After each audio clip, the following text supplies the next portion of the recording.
How about now? Can you hear us now? Hey, give it a second. It's got to go through the Yeah, I time. know. I don't know because I may have to restart OBS. I don't think so though. It's still talking.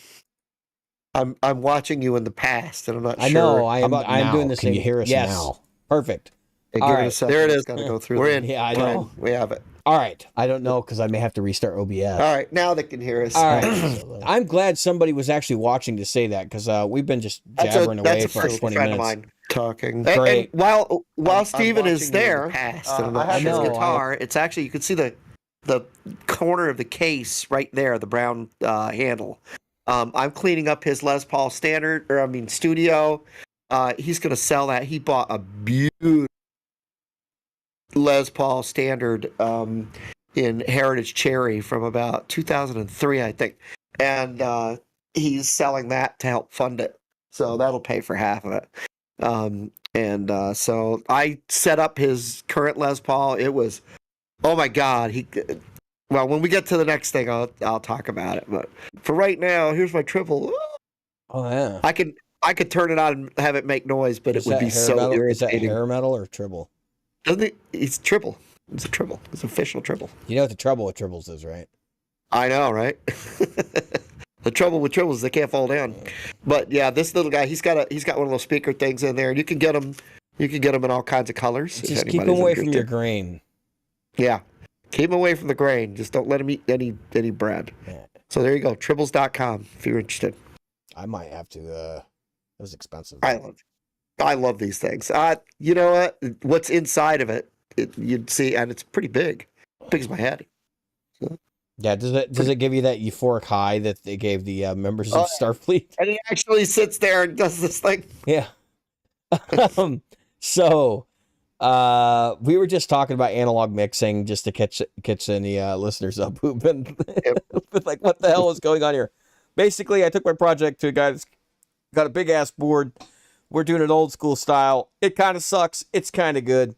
The good parts were what we were glossing over, which is basically like the sound, sound and headroom. So he showed me. He's like, well, on a digital console, like if you're approaching the limits of what the console can handle, you'll see the red LED light up on the fader.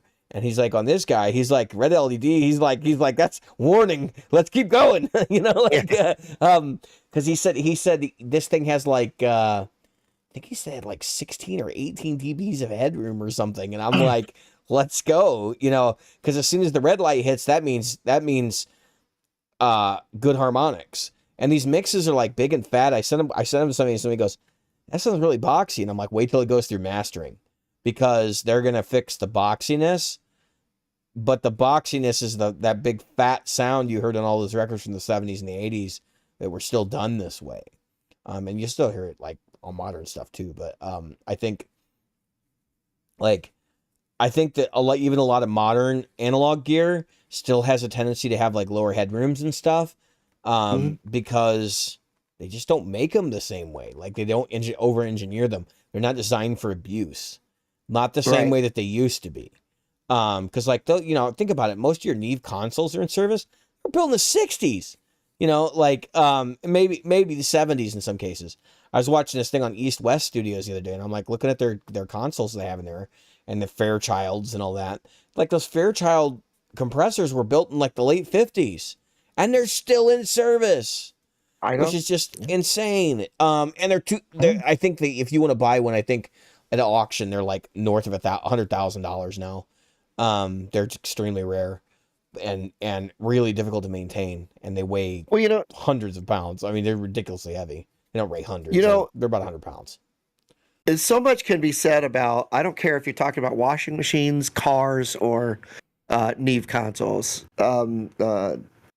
When you look at the simplistic nature of moving parts from the old days to now, and you think about the over-engineering, not in a good way, of things, you really get a sense of why something can last so long that's been aged out. We talk about it with guitars. I mean, everybody talks about how great, oh, if you got an old guitar with the old pickups, they sound so much better. And I'm not one to sit here and say I love an older pickup versus a newer pickup. To be honest with you, I love the pickup that sounds better to my ears at the moment. But that said, the fact is that there is both a mechanical, a chemical, right down to the molecules of what is different about these guitars. Whether it's the wood, we've talked about the wood being different. We've talked about the metal being different. We've talked about the wax potting being different. We've talked about the working condition being different. The way you count a wire is different. All that stuff. They literally were building those things on a sewing machine. I mean, it was just an upside down sewing machine, folks.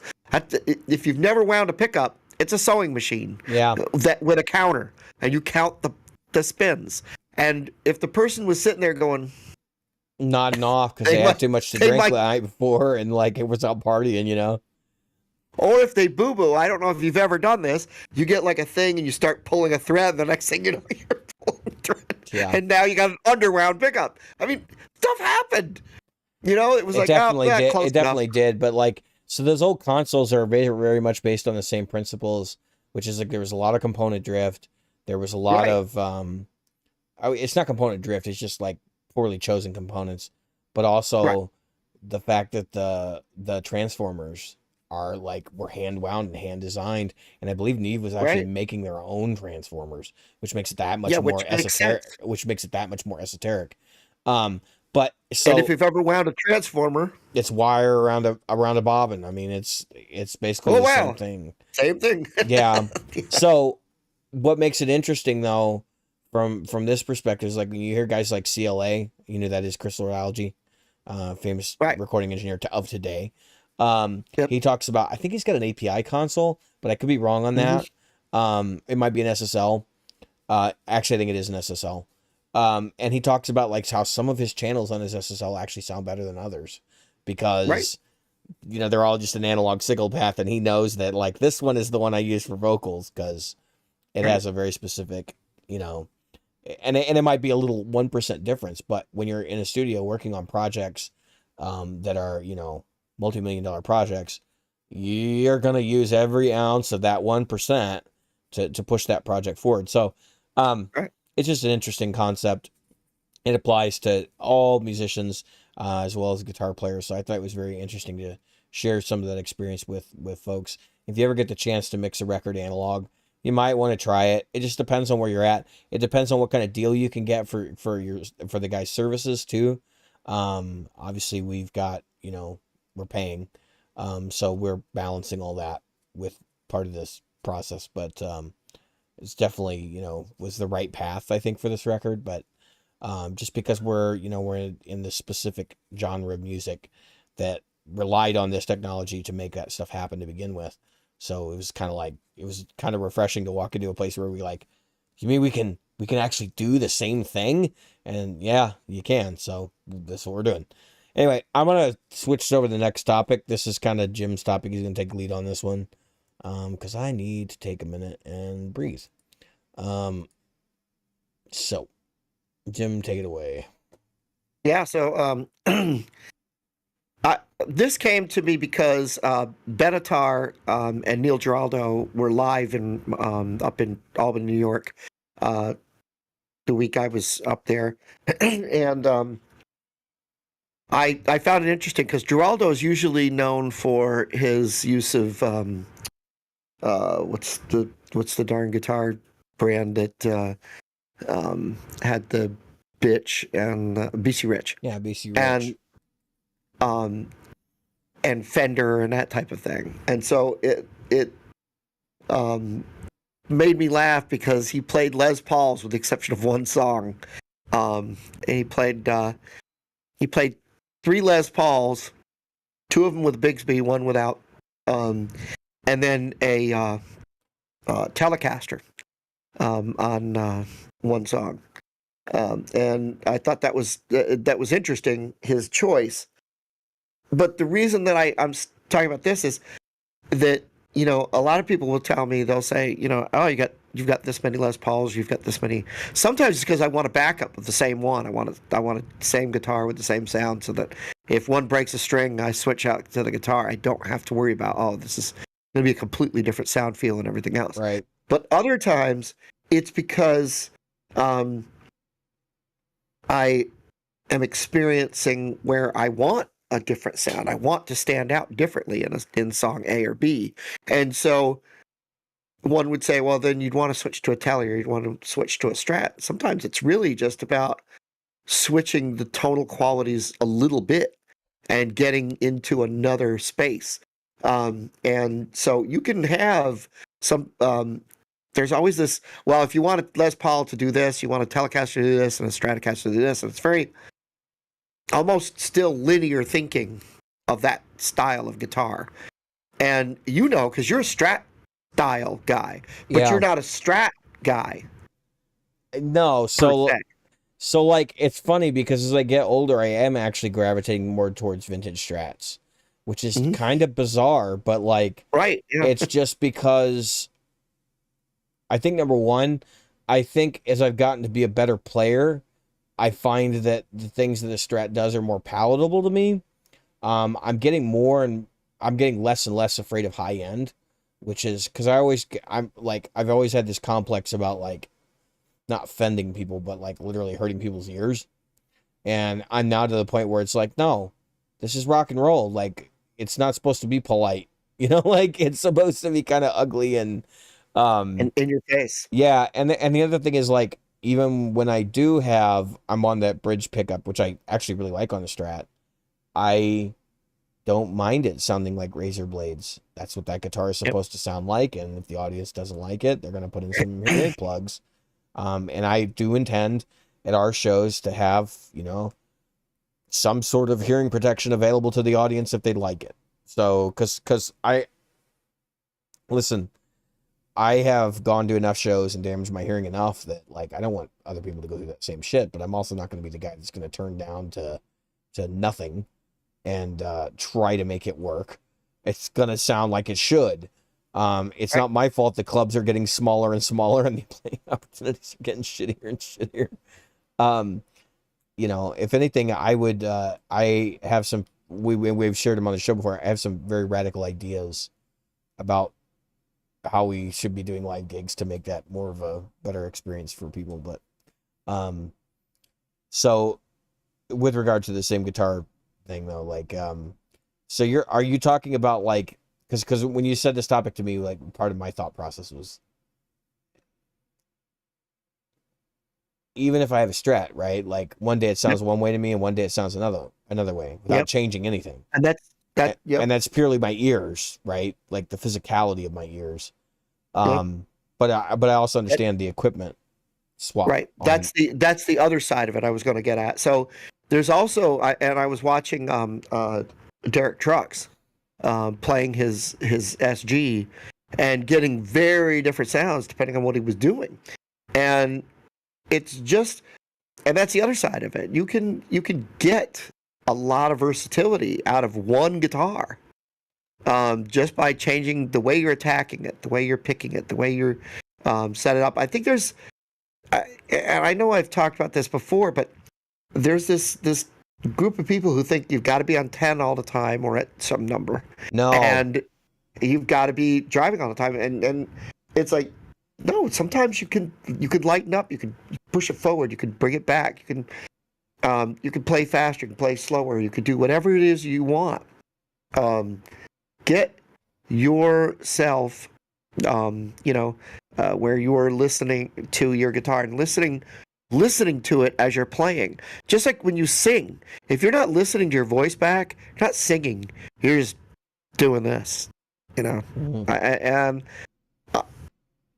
when I'm singing, I'm always listening back and going, "Am I in tune? Am I?" Yeah, that's part of being a singer versus being somebody who sings. Do you know what I mean? Right.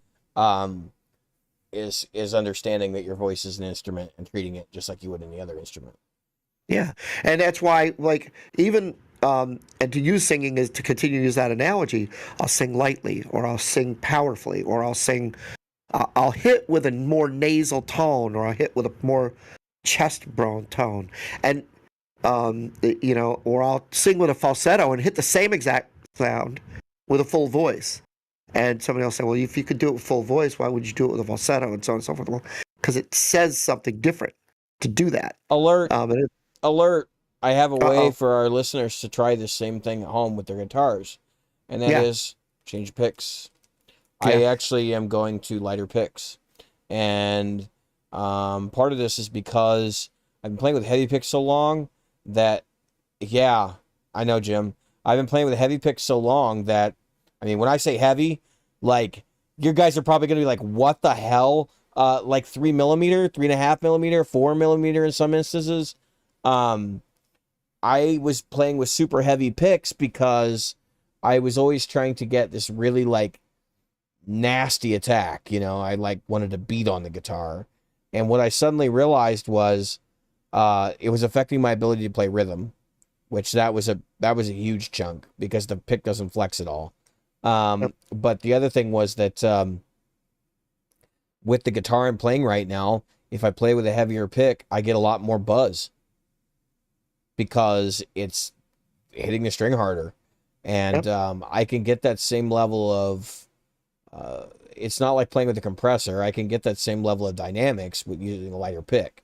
So I had two choices. I could use a compressor or I could, go to a lighter. Actually, a compressor probably wouldn't work in this instance, but I could change my technique on the fretboard and like pick super light, or I could still continue to use the same ranges of motion. So it's not as big an adjustment, and go down to a lighter pick, which also allowed me to play better rhythm. And that seemed like a smarter choice for me. But like at the end of the day, if it's a tonal thing, yeah, changing your pick is actually going to make a big difference, because not just for the reasons of tone. Obviously, we know that the pick changes the sound of the instrument probably more than changing your sets of strings, actually. But it isn't just where the pick impacts the strings either. It's got to do with the material and all that. It made a bigger impact for me to do this because I was getting more mechanical benefit. So that, and then of course then that leads me to making other changes to get sort of my sound back. I don't look back on it, actually. I've started using the lighter picks, and when I pick up a heavier now I'm like, I'll use it, but I'm like, it's not really doing anything for me. I have to play lighter. It feels kind of funky, and I can't, I don't know. I can't get down the same way I was. So I should try that. I should go back to lighter picks for a while. I'm not talking about a light pick like the damn don't. acoustic. I mean, so these are Dunlop Flows 73 millimeters, and these are actually probably too lights. But the 88 millimeters, those are perfect. So and that's compared to I was using either the 1.5 or the 2. So a 1.5 millimeter or 2 millimeters. Yeah, so I've got some Dunlop. In fact, I have one of the bigger ones right here that I was using regularly. Let's say 1.5. You can tell I used to use these because I have a whole thing of them. Let's see, this is. Are you still using Jazz 3 shape? Yep. Yeah, so we were talking about that too. The Jazz 3, the reason like people love those things, at least in certain circles, is because since they're so small, they require an even. They result in a more even string response, string to string, like when you're strumming. Yep. And so a lot of people like those for specific like acoustic guitar rhythm parts and stuff, because you're not going to hit one string harder than another. Right. I did not know that. That was something that like we were talking about yesterday at the studio, actually, because he was like, yeah, so we guys have guys playing acoustic in here. I have Jazz 3s that I hand them, and I'm like, use that instead.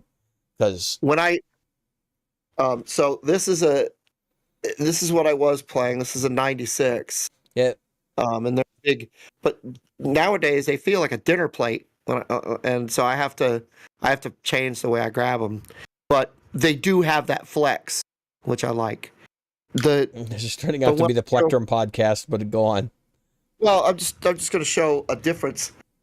And so somebody will ask me, this is what I typically carry with me sometimes when I'm playing. So this is an Ernie Ball Prodigy, very small. Pointed. Or I'll carry, or I'll carry these prime tone, which are actually what's his name, John signature, Petrucci.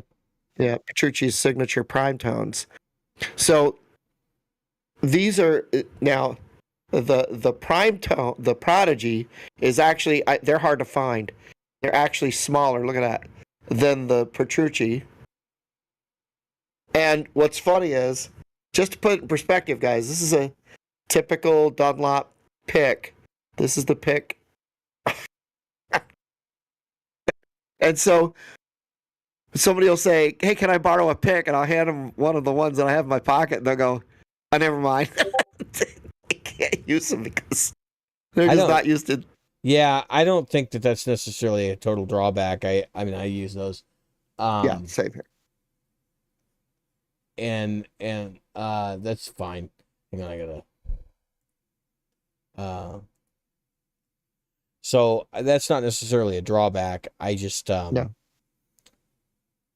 I used I used to file picks down. In fact I had a bastard file for it that I kept in my toolbox. That's all I did. Just because I wanted that point. But now I'm to the point where it's like I actually don't want that point. I want the attack to be smoother, so that because especially when you're like sweep picking and stuff, you actually don't want everything to be super staccato because it screws your rhythm up. You get caught up. And it's microscopic, but it's enough that like you notice eventually, and you're like, oh, that's causing me problems, especially when you're playing rhythm parts. So rhythm is king. I probably haven't said this on the show before. I've kind of had like an awakening moment, and I think everything I do is from this point forward is probably going to be rhythm focused more than lead focused, because that's what you spend 80% of your time doing anyway. So. And if you notice the good bands you see, they're the ones that are all very, very solid rhythm players. And you can like feel that rhythm coming off the stage. And that's the hallmark of being a great guitarist, is like being able to hold down a rhythm even without a drummer, which is something I'm probably about to do. We'll talk about that when we get to the gig report. Well, Hendrix was a rhythm player first. Yeah. Even in some of his greatest songs, rhythm first. So, do you have anything you want to add to the same guitar different sound topic? Nope. I have a lot to share about the next one. Yep. I'm hot take. So we're going to talk about Pantera, and we're going to talk about the fact that there is apparently some sort of reunion brewing. But my hot take on this is like, I'm not necessarily frustrated with this process or that this is happening the same way other people are. And I don't think, since it hasn't, to my knowledge, has not been formally announced yet. Yeah, it got formally announced like a day or two ago.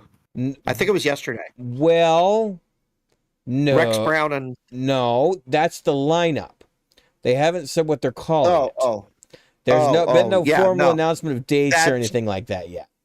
So, right. Because they could bring up a different name. Kind of like, a lot of people are suggesting that it's going to be like the Pantera Experience or something, where basically it's like, two of the living musicians celebrating the music of the band, alongside a cast of other musicians. And in fact, I've also heard it rumored, even though they confirmed that Zakk Wylde will be will be the guitar player, that he may not be the only one. That there may be a cavalcade, just like they did with the Jimi Hendrix tour, the Experience Hendrix tour, where they had several players come out and play, music from Jimi. I don't know. I think that would be a more fitting tribute. I think the idea of Phil Anselmo, and it's Rex Brown, right? I can never remember his last name. So and Rex Brown getting together and being like, let's do a Pantera tour, without Dime and Vinny. What the hell? I mean, like, no offense, Phil, but they died and you were not on good terms with either of them. Like, that's not okay. That's my 2 cents on that part, but yeah, apparently the families have given their blessing, and I'm not gonna jump in on either side of that, because as far as I'm concerned, though, if you're gonna choose a guitar player, and you put anybody's name other than Zakk Wylde in there, they chose. I would have said right when the rumors were swirling and people were like, no, it's not Zakk. Like, I'm like, yeah, bullshit. because there's no way they can put. There's no way they Yeah, can do that like without that being the case. Because that's those right. two guys were super close. The only other person right. that possibly could have pulled that off was, well, he's gone now because he was also Yeah, a hero and friend of Dimes, and that's Eddie Van Halen. Eddie. Never even Yep. Vinnie Paul being gone aside, which again, same thing as in Van Halen.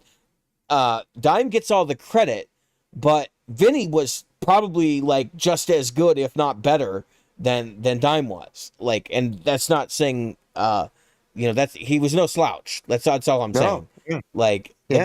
guy was a monstrous drummer. Um, Yeah. and for And me to hear like there's gonna be a reunion tour without basically the two most important members of that band, because even if you think Phil is important, yeah, he is. He's the singer, but realistically, like, yeah, that's 1 out of 3, boys. Like, you got some room to go here. you know what is that album cover where the guy's getting hit in the face? Vulgar display of power. That's it. Vulgar Display of Power. They paid that poor bastard $50 or something. Said, "Okay, stand right here," and they did the slow motion photography, and they literally plowed him in the I face. think it's vulgar display of power. That one is Yeah, the fist yeah, punch. it is. It is. Um, That is so funny because when they hit him with everything they had. whoever hit him in the face. But they were like, "Yeah, we'll give you $50 to take a shot to this." well, my issue is, so this is sort of a disservice to fan. One of the things I thought would have happened when Pantera finally, like, it wasn't a thing anymore, was that they would Right. re-release all of the demos and stuff Yeah. that they were passing around of their hair metal days when they were sounded like Van Halen, Yep. with Johnny Blaze as the singer. Like, Yep. because that stuff's widely available. You can get on YouTube right now. You can go find it. Right. It would only make sense for them to license it from whoever currently owns the recordings and to push Yep. that out there as, Pantera before Pantera, or put it out as a box set or something. Right. And just so that the fans could have it in a format that they could actually Yeah. acquire, because I Call think it pre-Pantera. a lot of people who are big fans of the band actually really like that stuff, and I included. And it's like, for me, if you're going to do a Pantera reunion, you better pull some of that material out too, because this is one of those situations where this is a retrospective of this band. A now basically non-living band, as far as I'm concerned. And I have, all right, look, I'm not going to tell anybody they shouldn't do it. I think there are reasons why they should. But I'm also of the perspective of, like, if you can't do it right, don't do it. Right. And so right. if they're going to come out and Phil is going to declare this band, we are Pantera, get the hell out of here. Like, no one's going to, that's like, do you remember what happened when, Axl was like the only remaining member of Guns N' Roses, and then they did Guns N' Roses, and everybody was like, that's not fucking Guns N' Roses. If you don't do that to Pantera when Phil does this, like, I'm sorry, but, like, you're just a piece of shit, because it's the same thing. Yeah. It's literally the same thing. I don't see Zach coming in and saying this is Pantera. Oh no, he won't. He won't. He'll divorce himself from it. But we know Phil's the one with the mouth. That's why I'm saying that's why this is dangerous, especially if the family has agreed to let them use the name, which that's kind of shitty. They signed off on allowing the project to go forward, not necessarily the use of the name. That's why we were talking about this, and that's why I think it's probably not gonna be Pantera. It's gonna be like Pantera : a retrospective or something like that. Right. Or post Pantera or something. Yeah. Yeah. It will not be Pantera. Or maybe the band will be called A Vulgar Display of Power. Or that would be cool. I'll bet you there's already a cover band called The Vulgar Display of Power. I'm sure there is, but get out of the way. Yeah, get the fuck out of the way. You know, you probably appreciated Pantera longer than I did. I was only a fan after I got to meet Dimebag. You know what's crazy? I was not a fan of Pantera until I started getting into heavier music after his death. Because the kind of metal I liked was, I was into power metal and stuff like that, and thrash metal. Yep. And I just couldn't get behind the guitar sounds and stuff. And then like he died, I think it was about a year later, where I was like Yeah. looking for something different to listen to. I was like, oh hell, I'll try this. And I actually listened to Cowboys from Hell for the first time. And that Yeah. album is the one Oh, that Jesus. was the Yeah. gateway album. Because a lot of the other stuff, like uh just any of the later albums really, um Great Southern Trendkill and stuff like that, are Yeah. like so abrasive. They're almost impossible to listen to if you didn't get into it in the same way that the Right. Right. band progressed. And Yeah. so You had to get your palate cleansed there. once I went back and listened to Cowboys from Hell, I was like, okay, now I get it. And I'd actually Yep. heard Cowboys from Hell. I'd heard Cemetery Gates. I'd heard, Yep. like, these were popular songs when I was growing up. And Yep. quite frankly, like I actually liked a few of them. I like Walk. Everybody likes that song, right? Um, I liked a few of them, but I was like never heavily invested in the band. So I wouldn't say I hated him, but it just like was not something I exposed myself to a lot of until like about a year after his death, which kind of sucked Yep. because I was like, Right. man, I missed out. Like, what the hell? um, Well, yeah, the way I found out about a friend of mine was a huge fan, and he was a guitar player for a band I was in, and I would always say to him, "I'm not just," because Phil Anselmo's voice is not something for me. I don't well, the think guy could sing, but um, he oh was yeah, trying to do a very specific thing on those records, which was right. like no one sounds like him on those records. Let's just be No, real. Like he's no. an impossible talent, but he can actually Yeah. sing. Listen to Cemetery Gates. I mean, Oh yeah, oh yeah. And that's so what happened was I got to meet uh um the band and Dimebag, and I got to see them live, and that was what it wasn't the records or the recordings or whatever. It was live and watching him and Vinny and Rex and Phil live. They were just um they're a machine. powerhouse, Yeah, powerhouse. getting to see Phil live is it's like I have. All right, I'm gonna be real with everybody. I don't really have a problem with Phil. Phil's a Diamond Dave. That's the Yeah, problem. He's got a yeah, mouth, yep, and he definitely has his opinions about how he fits into things. right. Um, and like the comparisons between him and Diamond Dave are pretty staggering. Except that he's the heavy metal Diamond Dave, whereas Right. Diamond Dave is just the hard rock Diamond Dave, right? Um, Yep. so I guess from that perspective, like I have tremendous respect for his talent, his ability, some of the projects he's done with and without Pantera, and all of that. But you know, it's just this is a weird situation where like I don't think anybody's asking for this to happen. I at least certainly I'm not. I mean, I didn't wake up as a Pantera fan and go, "Geez, I really wish Zach Wild would get together with." I mean, that I actually did think about that for a while, but I was like, I really don't want that to happen. After when Vinny died, I was like, it's done. Like, I don't ever want to see anybody even attempt this. Like, this is just a bad idea. And so that's part of my gut reaction to this. It's like what my wife told me. She's like, "Do you hear Pantera's getting back together?" I'm like, "How? Did they figure out how to clone people, or like are they bringing people back from the dead? Like, what the hell are you talking about?" But then I started reading the news stories, and I was like, well, if they do it as like the Pantera experience or something, Right.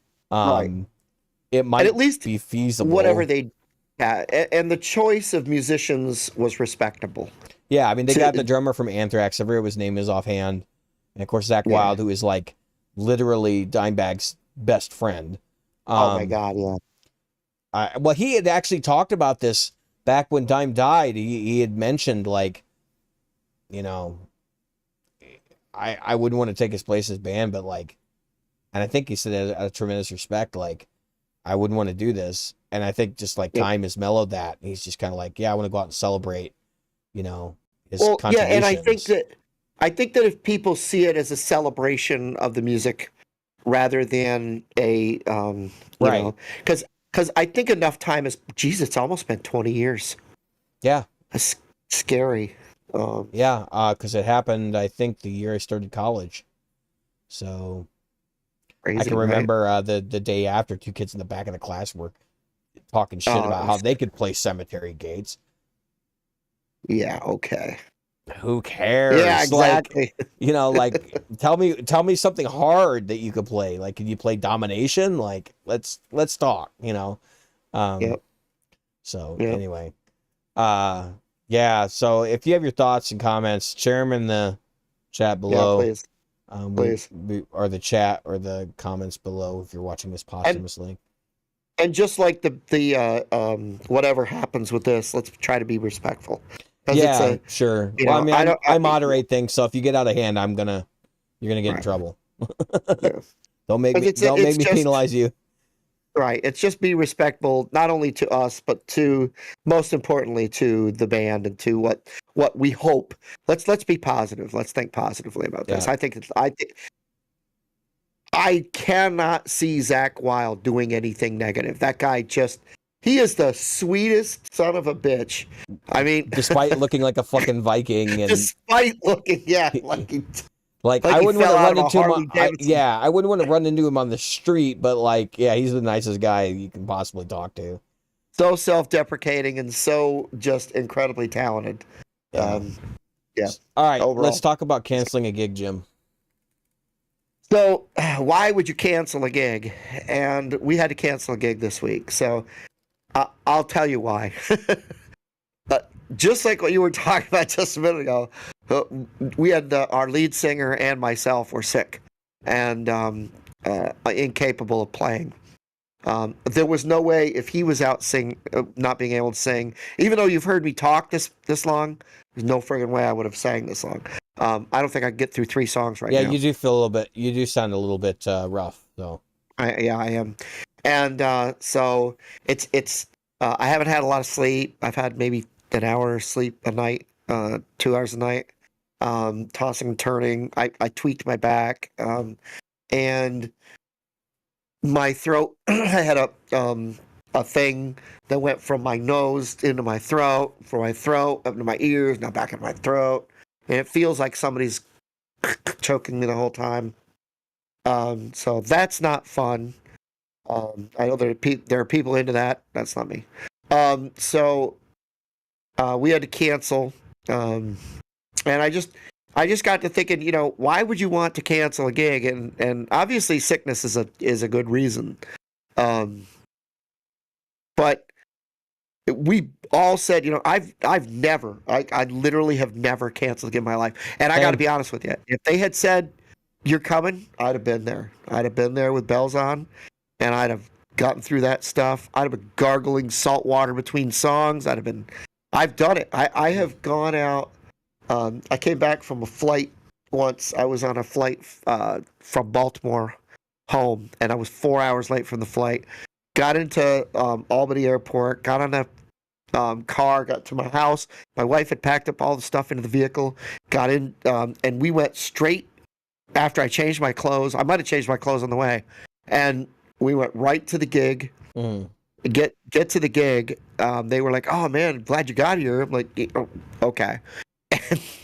And of course, I had airline bug, right? Yeah. And because I had flown back, and I think I flew in the same day. I think I flew out in the morning and flew back in the evening. I was dried out, to say the least. Just and I just poured water down my throat the whole way. I was gargling, and I had a big spittoon, and I was that thing Gross. just gargling away. Oh yeah, it was gross. I had a get up on stage, and we led with a Bad Company song that required me to go a full octave Oh in God. G. Oh So God. I'm at my low G to my high G, like middle G actually to high G. It's not can't get enough of your can't get enough of your love, can't get enough of your love, and then you got to go into that high. I can't get enough of you. Yeah, I know. So on top of that, I'm like, and that was the opening song. I was like, we didn't rewrite the set list Yeah. while I was gone, and the end of the first set ended with "Rockin' on the Free World." Matter of fact, I have the set list. It's funny because my wife found it. Oh yeah. She's like, there's your set list," and This is a different night, but you can see where I started that night. We're an Oh my American God. band. Werewolves of London, Cocaine. Took it from high to slow. But here I am at two tickets to paradise. My Sharona is high, long train running. That's a high G right out of the gate. Yeah. And I think somewhere in here there's Journey. Um, uh, and so I was like, oh great, this thing is killing me. And of course, what do I end with? Big Balls from AC/DC. Oh my God. Fight for your rights.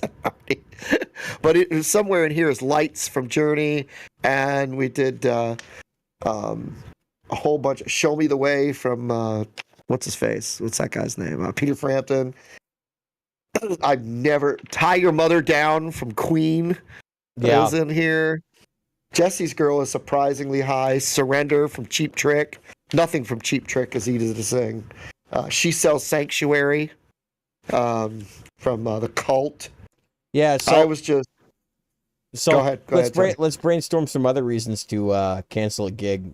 Yeah. Why else would you do it? I can share some real ones. I have never personally canceled a gig, but I know bands that have. How about the promoter has a very prestigious resume of not paying bands. That has happened. I know a band that they're a local up and coming outfit. They played some of the bigger clubs around here.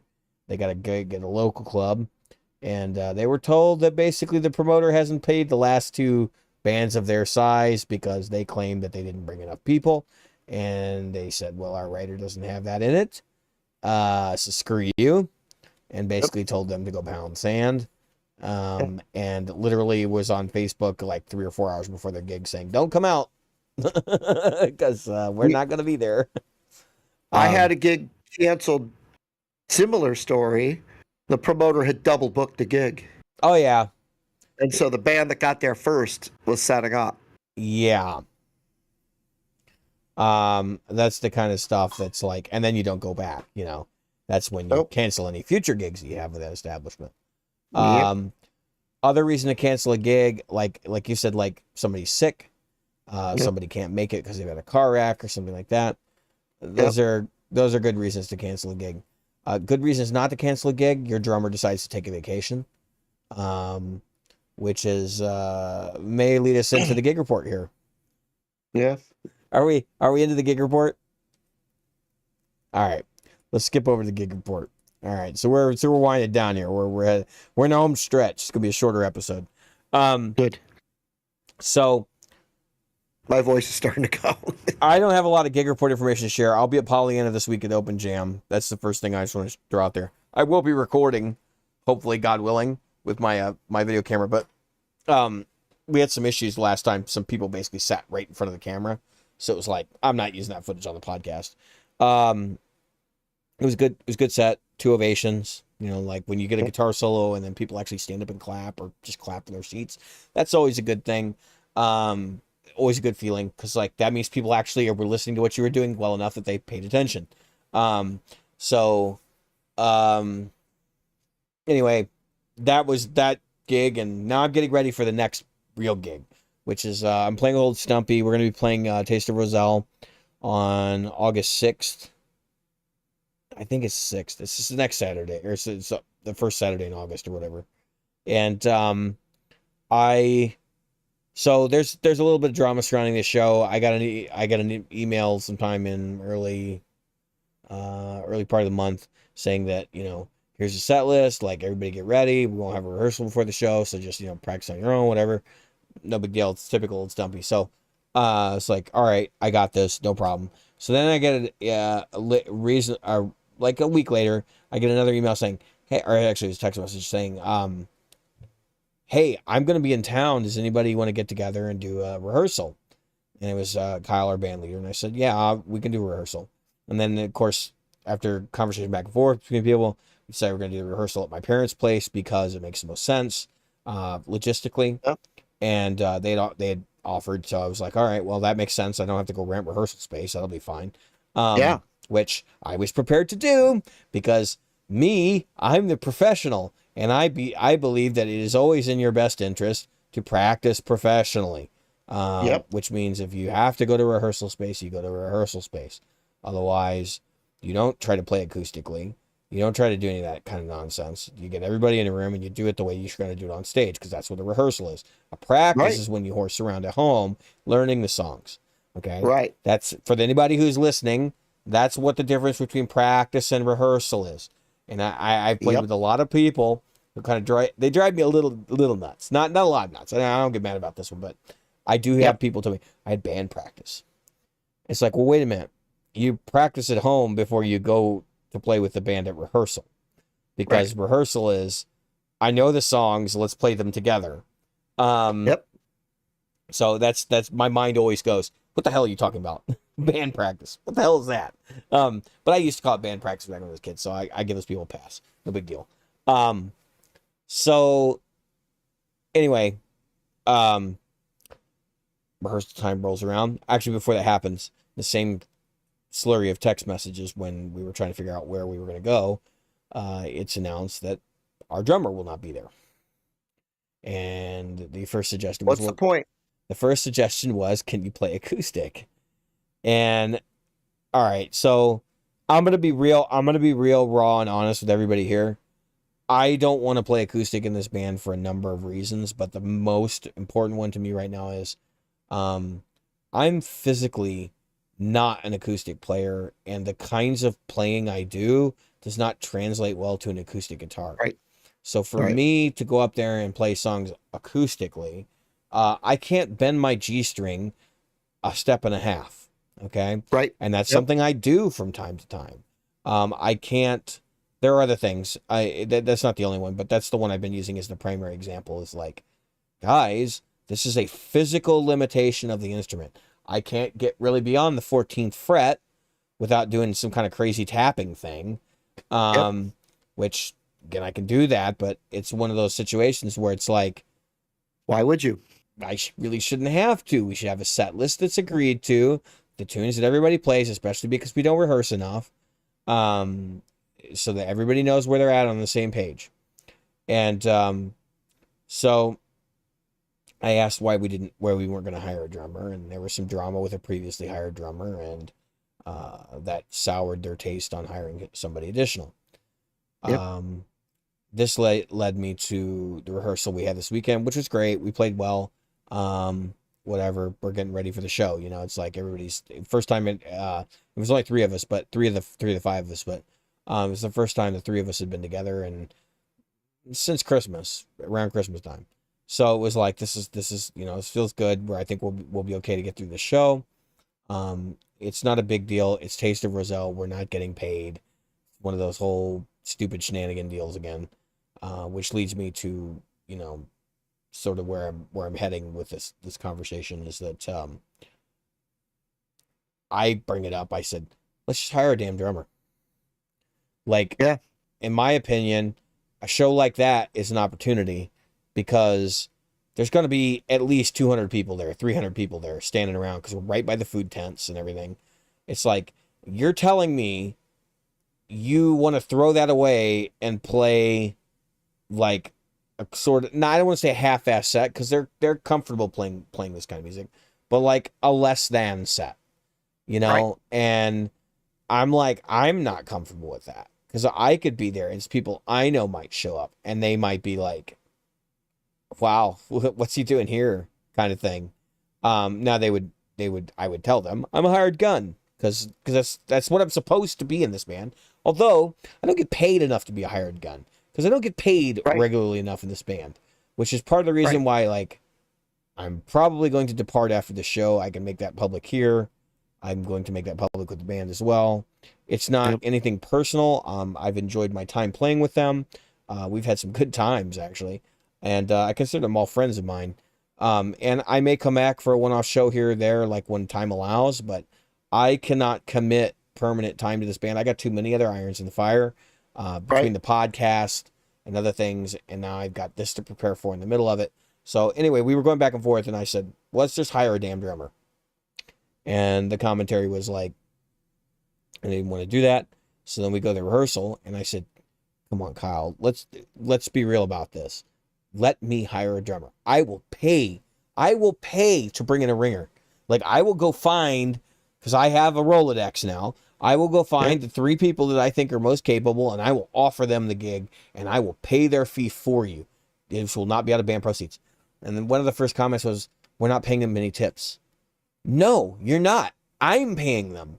Like, what the hell is the problem? Like, do you not What part understand? of I'm paying it? I'm willing to pay the $150 to $200, or from $50 to $250 that it will take to get one of the pro level drummers to come out that I know to Right. sit in with us for an hour set or an hour and a half set Right.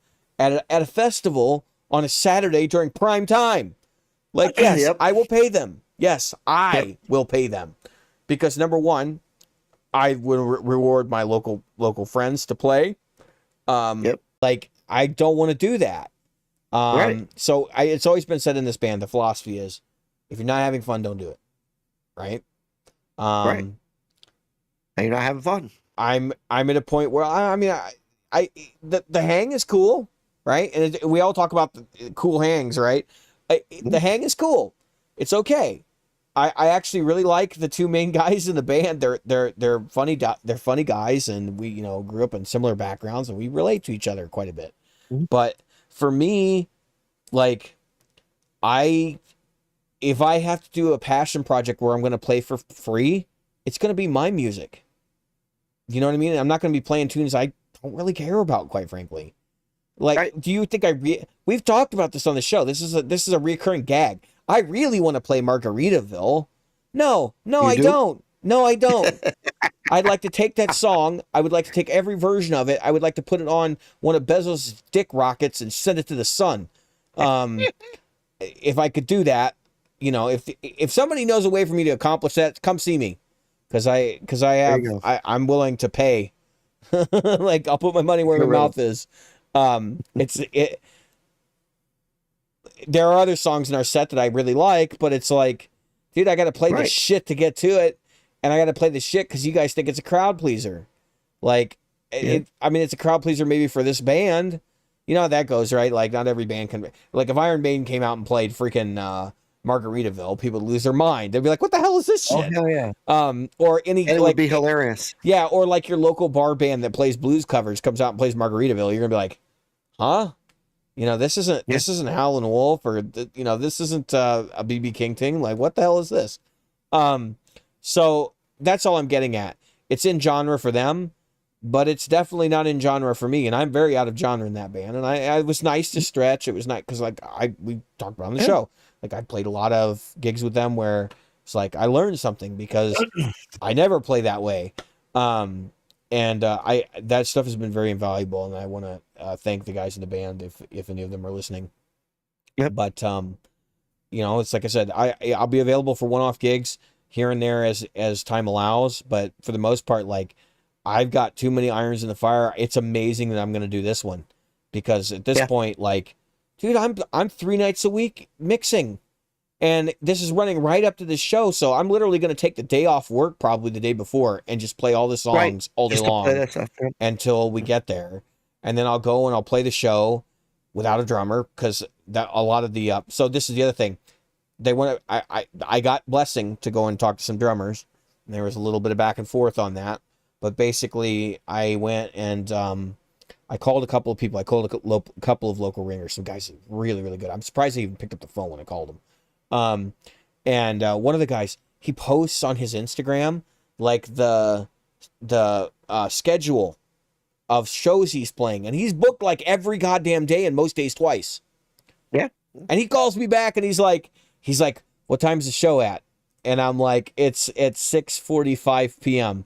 He goes, "Shit." He's like, "You missed me by like an hour." Like I was like, Yeah. "God damn it." Because it was my third swing and miss, Yeah. and it's okay. Like I'm not mad. He gave me like other names, so I'm like, I don't know how deep in the spider web I want to go looking for a drummer for this. Again, I don't want to be the guy that provides a drummer that I can't vouch for either. So Right. I pick people that I know, like that I already know, and I've seen them play, and I know they're in genre for us, and it would be a really Right. good workable situation. Um, Right. but it's just not going to pan out, and so that's that. We're going to move on, and we're gonna play the show. I guess we're going to play it without a drummer, and they're going to try to folk up the set a little bit more.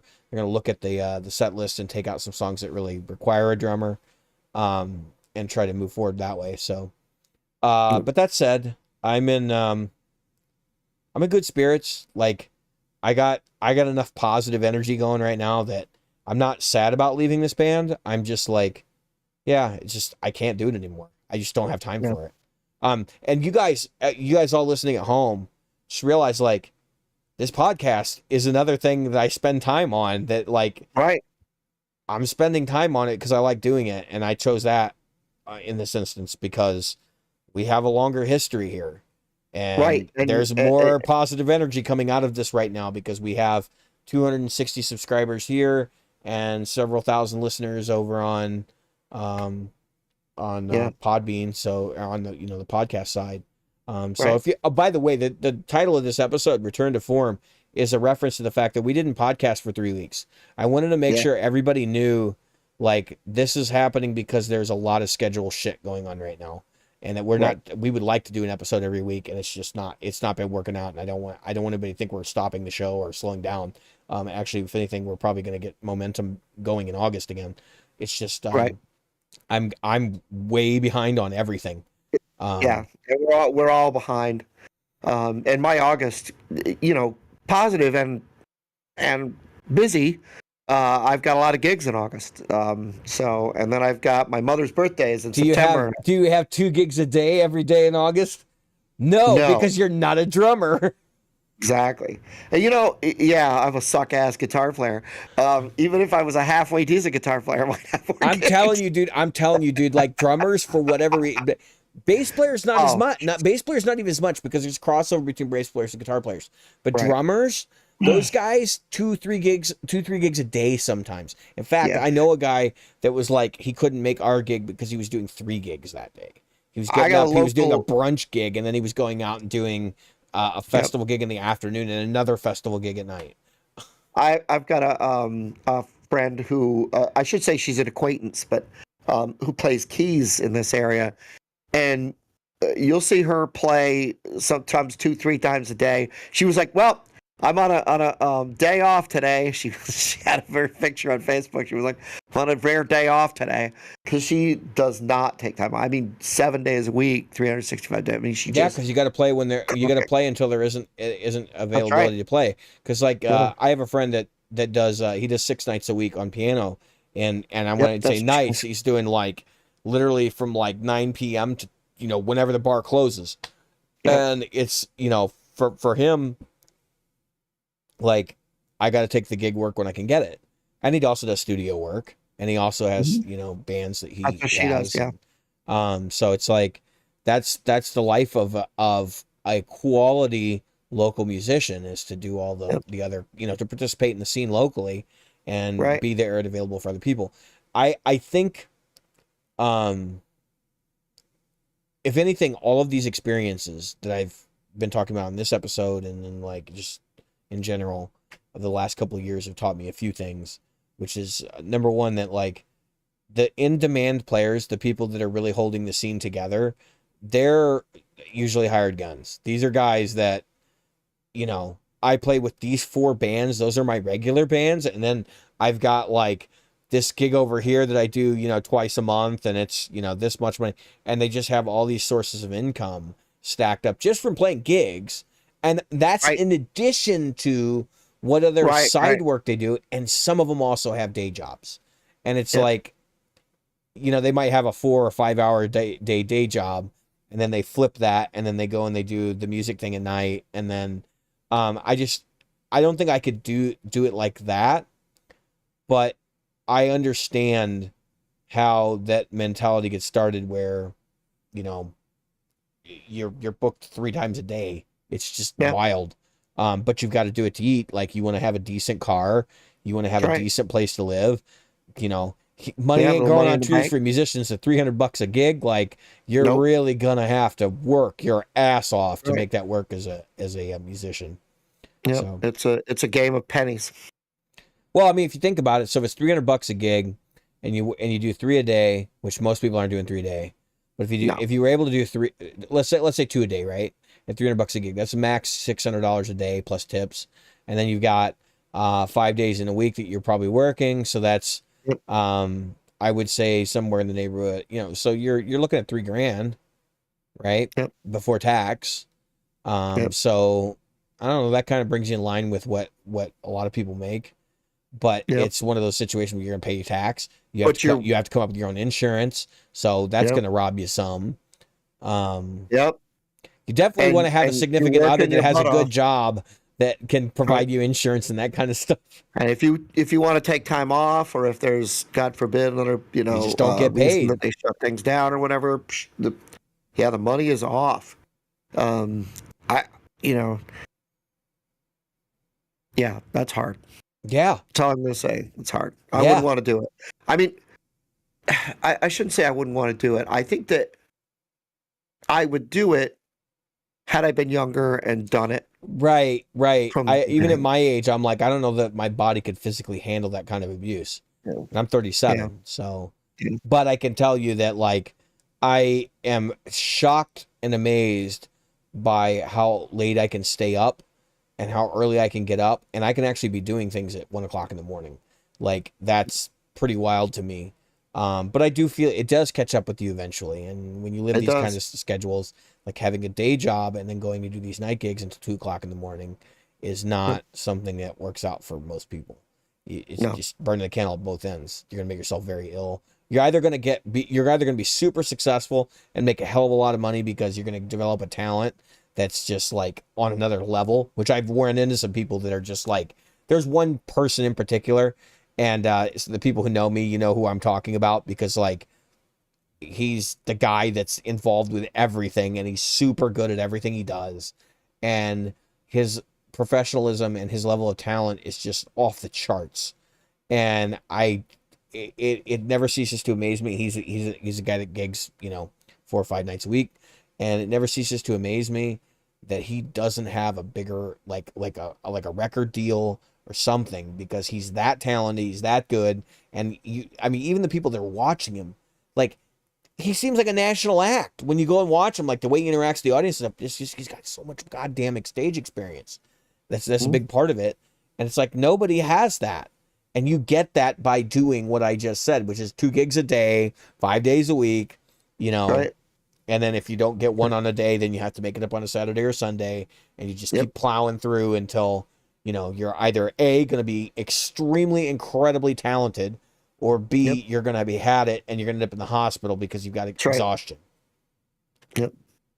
So, you got anything to share for Gig All right. Report? Or That's are we it. out? All right, we're We're out. gonna. It's been nice seeing everybody that came in. I did see a couple people pop in while we Yep. were doing While the we're silent. podcast tonight. And well, no, not actually. Yeah, probably. They're Oh probably like, yeah, what the during hell the is this time we weren't. bullshit in the first 15 minutes? If you want to catch that first 15 minutes, I will re-upload this tomorrow Yep. as a regular podcast thing. And then I'm actually going to, I have to edit the previous two and then upload those to Podbean as well. So I'm hoping to do that sometime this week if I get time available. But I'm juggling that with work, and I'm juggling that with studio. And I know I'm in the studio tomorrow. I know Thursday I am going to Open Jam as the one thing I do for myself, and I'm just Yep. gonna do it anyway. So maybe Friday it'll get done, and when it gets done, I'll make it clear. It'll be in the Facebook group, and I'll put it in the Discord as well. If you haven't joined our Discord, I will, if I can remember tomorrow when I post up the show, I'll put the Discord link in there. If you want to find the Discord link before then, you can go join our Facebook page, click Discord link. If you don't have Discord, it'll log you through the whole process of creating an account, and it's great You because can. it's not Facebook. That's right. And you can leave the Facebook page because we don't give a shit. Yeah, we're on there like once a week now. It's Yeah. we're Neither definitely one of us uses.